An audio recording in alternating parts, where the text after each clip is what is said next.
नमस्कार। आप सभी विद्यार्थियों का मेरे ऑनलाइन प्लेटफॉर्म के यूट्यूब चैनल द ज्ञान सरोवर एकेडमी में स्वागत है। आप सभी देख रहे हैं जो वीडियो उसमें हम लोग करने जा रहे हैं क्लास 10 का मैथमेटिक्स, जिसमें पिछले क्लास में हम लोग किए थे द्विघात समीकरण के हल, यानी कि अगर कोई द्विघात समीकरण दिया जाता है तो उसका हल क्या होगा और हल होगा तो उसका हल कितने प्रकार से हम प्राप्त करेंगे। उससे पहले मैं बता दूं कि अगर कोई विद्यार्थी या नए व्यूअर हैं जो अभी देख रहे हैं, उनसे आग्रह है कि आप पूरा वीडियो देखें। पूरा वीडियो देखने के बाद अगर उन्हें लगता है कि यह हमारे लिए लाभप्रद होगा, इससे हम लाभ ले सकते हैं, तो आप चैनल को सब्सक्राइब करें और बेल आइकन दबाएं। इस चैनल के माध्यम से यह ऐसा इकलौता चैनल है जिसके माध्यम से आपको ऑल क्लासेज के स्टडी मटेरियल, ऑल सब्जेक्ट के स्टडी मटेरियल आप तक पहुंच पाएंगे। वह चाहे हिंदी हो, चाहे संस्कृत हो, चाहे साइंस हो, मैथ हो, सभी क्लासेज के अभी तत्काल में 10th और 12th के क्लास चल रहे हैं, उसी के मटेरियल आपको उपलब्ध हो रहे हैं। लेकिन आने वाले समय में धीरे धीरे सारे क्लासेज के मटेरियल आपको उपलब्ध होंगे। तो जो नए हैं वे सब्सक्राइब करें और यदि उनको अच्छा वीडियो लगे तो और अपने संपर्क में विद्यार्थियों को शेयर करें, उनको भी लाभ पहुंचाएं। तो पिछले क्लास में हमने बताया था कि द्विघात समीकरण का हल कितने प्रकार से करते हैं। तो इसका हमने बताया था कि द्विघात समीकरण को हल करने का 3 तरीका होता है, एक गुणनखंड विधि से, एक पूर्ण वर्ग विधि से और एक द्विघाती सूत्र से। उस द्विघाती सूत्र को हम सीधाचार्य सूत्र भी करते हैं। अब रह गई बात कि जब इसको हम हल करते हैं, हल करने पर इसको हम प्राप्त करते हैं, तो इसके लिए जैसे कि गुणनखंड विधि से हम हल करते हैं, तो गुणनखंड विधि का प्रयोग हम लोग कर चुके हैं द्विघात बहुपद में, इसलिए हमने इसको बताया नहीं। वही सेम जो द्विघात बहुपद के लिए जो हम शून्यक निकालते हैं, मूल ज्ञात करते हैं, सेम वही प्रोसेस का यूज यहाँ पर भी करना है। कौन सा प्रोसेस का? तो जैसा कि हम लोग जानते हैं कि द्विघात बहुपद में शून्यक या मूल ज्ञात करने के लिए हम लोगों ने क्या किया था, तो उसके लिए हम लोगों ने जो द्विघात बहुपद का था उसका मध्य पद का विभाजन कर दिया था और मध्य पद का विभाजन 2 पदों में किया था और पुनः उसको हल करने के बाद उसमें का चर का मान हम लोग प्राप्त किए। यहाँ पर द्विघात समीकरण का हल समीकरण में शामिल चर का वह मान होता है जिसको समीकरण में प्रतिस्थापित करने पर आपका जो रिजल्ट है वह LHS और RHS दोनों को बराबर कर दे। यानी कि समीकरण में शामिल चर का वह मान जिसको समीकरण में रखने पर समीकरण का दोनों पक्ष बराबर हो जाए, तो उसको हम कहते हैं समीकरण का द्विघात समीकरण का हल। या किसी भी समीकरण के हल के लिए भी यही बात होता है, तो उसमें शामिल चर का मान जिसको हम समीकरण में रखें उसके दोनों पक्ष बराबर हो जाए। तो जो आज अभी हम लोग करने जा रहे हैं एक्सरसाइज 4.2 का सॉल्यूशन करने जा रहे हैं एनसीईआरटी का, जिसमें जो क्वेश्चन हम लोग को मिलेगा उसको गुणनखंड विधि से हल करना है। तो आपको पहले ही बताया जा चुका है कि यह हम लोग द्विघात बहुपद में पढ़ चुके हैं। आप देखेंगे कि वही काम करेंगे जो द्विघात बहुपद के शून्य को निकालने के लिए किए। देखिए आपके सामने क्वेश्चन है x² - 3x - 10 बराबर 0। गुणनखंड विधि को अप्लाई करना है, तो जैसा कि आप द्विघात बहुपद में पढ़े हुए हैं वही काम करेंगे। फर्स्ट टर्म को लिखेंगे, लास्ट टर्म को लिख लेंगे बराबर 0, फिर माइनस है तो माइनस, x है तो x लिखेंगे। बीच वाला आप 2 पद माने बीच वाले पद को गुना जो आपका कांस्टेंट टर्म है इसको 2 पदों में हम बांट देंगे। कैसे बांटेंगे? देखिए फर्स्ट टर्म प्लस है, लास्ट टर्म माइनस है, तो चिन्ह अपोजिट है, इसलिए 2 पद जो हम लेंगे वह उसमें घटाव की क्रिया होगी। यानी घटाने पर कितना मिलना चाहिए? 3, और गुना करने पर पहले और अंतिम पद के गुणनफल के बराबर मिलना चाहिए। तो पहला का x² का गुणन कितना है? 1, और यहाँ पर कितना है? 10। 1 में 10 से गुना करेंगे 10, इसका गुणनखंड करिए, 2 बचे 10। देखिए 5 में से 2 जाएगा, 3 आ जाएगा और 5 गुना 10 होता है। यहाँ पर क्या लिख सकते हैं? 5 घटाव 2 लिख सकते हैं। अब देखिए इसको तोड़ते हैं, x² minus 5x minus minus plus 2x minus 10 बराबर 0। फिर क्या होगा? पहले 2 पद में से कॉमन लेंगे, तो आपको पता है पहले चिन्ह का काम करते हैं, फिर अचर मान का काम करते हैं, फिर चर मान का काम करते हैं। अगर अचर एक पद में हो एक में नहीं हो तो अचर कॉमन नहीं होगा। अगर अचर वैसा दिया हो जिसमें किसी संख्या से भाग लगने वाला नहीं हो तो उसमें से भी कॉमन नहीं होगा। अब यहाँ पर देखिए, यहाँ पर चिन्ह हम बताएं कि हमेशा प्लस लेते हैं। प्लस कॉमन लेने पर एक फायदा होता है कि अंदर के चिन्ह में कोई परिवर्तन नहीं होता है, लेकिन माइनस कॉमन लेने पर अंदर का चिन्ह बदल जाता है।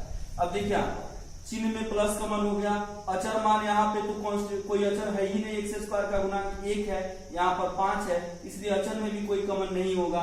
अब चर की बात है तो यहाँ पर x स्क्वायर, यहाँ पे x है, तो चर में हम क्या कॉमन लेते हैं, तो वैसा चर कॉमन लेते हैं जिसका घात कम हो, यानी क्या कॉमन लेंगे x, तो फाइनली x कॉमन हुआ। कॉमन लेने का मतलब हो गया कि जिस दो पदों में से या दो से अधिक पदों में से कॉमन ले रहे हैं उसमें भाग देना, यानी कि यह सीधे फॉलो करता है किसको, तो बंटन नियम को, वितरण नियम को, डिस्ट्रीब्यूटिव लॉ को फॉलो करता है। उसी लॉ के द्वारा, उसी नियम के द्वारा यहाँ पर कॉमन की क्रिया होती है। कॉमन निकालने का मतलब ही हो गया कि डिस्ट्रीब्यूटिव लॉ को लागू करना, शामिल करना, बंटन नियम को शामिल करना, जिसको आप लोग बखूबी जानते हैं, पढ़े हुए हैं। कैसे, तो a इंटू बी प्लस सी का मतलब हो गया ए बी और प्लस ए सी। अब इसी का उल्टा लिखेंगे, यानी कि ए बी प्लस ए सी, तो देखिए ए इसमें भी, ए इसमें भी, तो ए बाहर आ गया। अब ए से इसमें भाग दे देंगे, भाग देते ए से कट जाएगा, बी बचेगा, फिर इसमें भाग दे ए से कट जाएगा, सी बचेगा। तो देखिए कॉमन निकालने का मतलब यह है डिस्ट्रीब्यूटिव लॉ। इस तरह के लॉ को, इस तरह के गुण को हम कहते हैं बंटन नियम, वितरण नियम, और इसी को अंग्रेजी में कहते हैं डिस्ट्रीब्यूटिव लॉ। तो x कॉमन लिए तो x से भाग देंगे, x डॉट हुआ, x एगो x से एगो x कट जाएगा, x बचेगा, फिर कॉमन में प्लस है तो माइनस का माइनस हो गया, x x कटेगा, 5 आएगा। अब हम क्या बताए हैं कि जो यहाँ पर पोस्ट में आया है वही टर्म यहाँ पर लिख लीजिए। अब इसके अचर पद से इसके अचर पद में भाग दीजिए, 5 से 10 से भाग देंगे कितना आएगा, 2। चिन्ह में परिवर्तन नहीं हो रहा है इसलिए कॉमन में प्लस बराबर 0।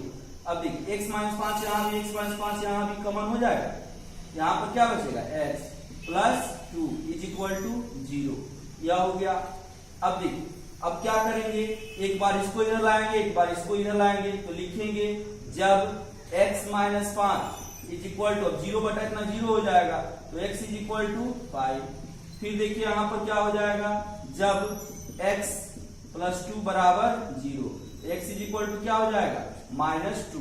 अब यहाँ पर भी देखिए दो मूल मिल रहा है, इसको भी हम अल्फा और बीटा ले लेंगे, अल्फा इज इक्वल टू 5 और बीटा इज इक्वल टू -2, यानी कि टोटल काम हम द्विघात बहुपद का ही करते हैं। इसमें भी अगर मूलों का योग पूछेगा तो वही काम होगा, माइनस बी बाई ए ही लेंगे, मूलों का गुणनफल पूछेगा तो सी बाई ए ही लेंगे, यानी कि कोई भी परिवर्तन इसमें नहीं होगा।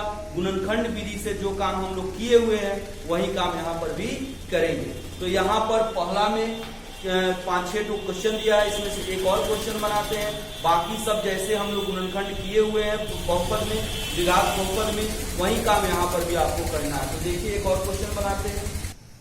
अब देखिए यहाँ पर एक 3 नंबर क्वेश्चन, इसमें रूट दिया हुआ है इसलिए इसको हम लिखे हुए हैं। ऐसे यहाँ पर तो पहला और अंतिम दोनों चिन्ह समान है, इसलिए बीच में जोड़ने की क्रिया होगी। आप जानते हैं कि पहले पद और अंतिम पद का चिन्ह असमान हो तो बीच वाले टर्म को घटाने पर हम प्राप्त करते हैं, और पहला पद अंतिम पद समान हो, उसका चिन्ह समान हो तो बीच वाला पद जोड़ने पर हम लोग प्राप्त करते हैं। अब देखिए इसको क्या लिखेंगे, √2x² लिख लिए, अंतिम पद +5 √2 बराबर 0, इसको लिख लिए, प्लस है तो प्लस, x है तो x। अब यानी कि यहाँ पर दो पद वैसा होगा जिस जोड़ने पर कितना मिलेगा, 7 मिलेगा, और गुना करने पर इन दोनों के गुणनफल के बराबर मिलेगा। गुना करके देखिए कितना आ रहा है, तो 5 √2 और गुना √2। अब √2 में √2 से गुना करेंगे 2, तो 5 गुना 2 यानी कि 10 आ गया। अब यहाँ पर देखिए यानी कि 10 आया हुआ है, 10 का गुणनखंड करेंगे तो 2 बचे 10, यानी कि जोड़ने पर कितना चाहिए 7, और गुना करने पर कितना चाहिए 10, तो 5 गुना 10। यहाँ पर लिख सकते हैं 2 + 5 चाहे 5 + 2 कोई भी लिख सकते हैं, ठीक है। अब इसको हल कीजिए, क्या लिखें, √2x² + 5x + 2x + 5 √2 बराबर 0, यानी कि 1 से इसमें गुना कर लीजिए।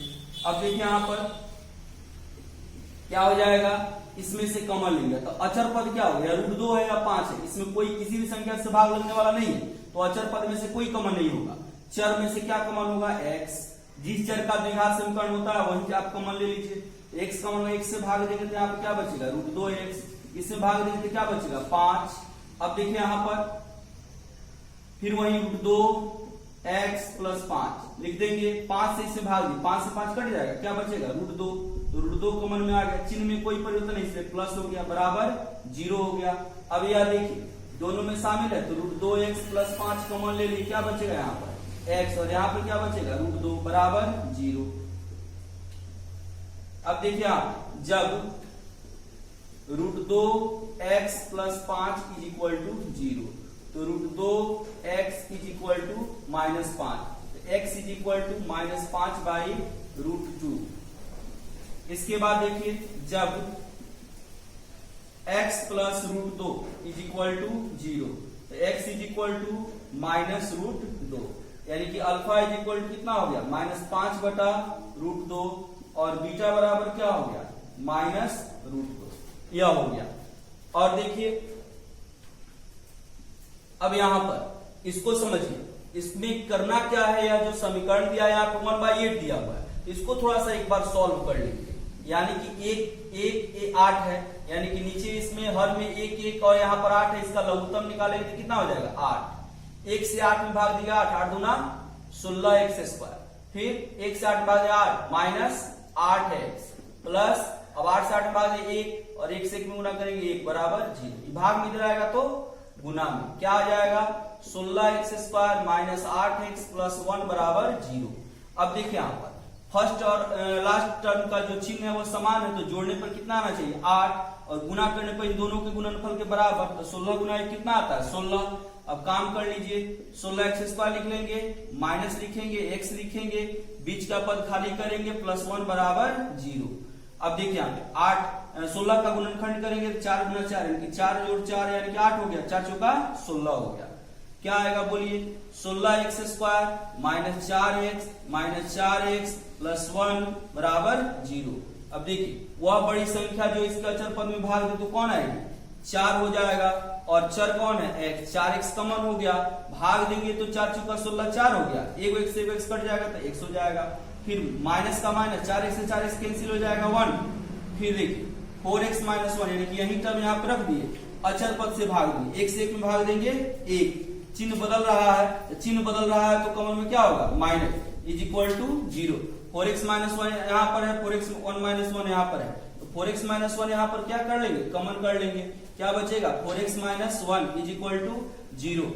जब 4x - 1 = 0 हो गया तो 4x क्या हो जाएगा 1, x = 1/4।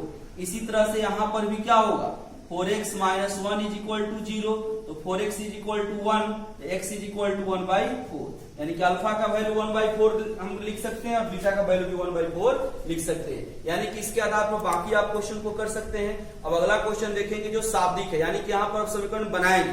पिछले एक्सरसाइज में हम लोग समीकरण बनाना सीखे थे, जिसमें हम लोग द्विघात समीकरण को बना करके तब काम किए थे। तो अब दूसरा क्वेश्चन में पहले हम समीकरण बनाएंगे फिर उसका हल देंगे। तो देखिए अगला क्वेश्चन,